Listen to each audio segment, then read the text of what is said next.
সংসদের একদম অভ্যন্তরে মানুষ ঢুকে পড়ছে হঠাৎ করে, এখন সবাইকে বের করে দেওয়া হচ্ছে।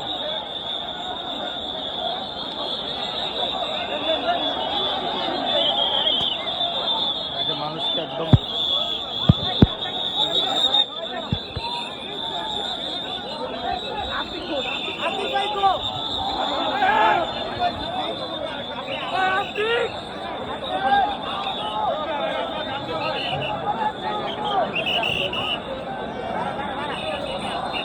অন্যরকম একটা দৃশ্য দেখলাম।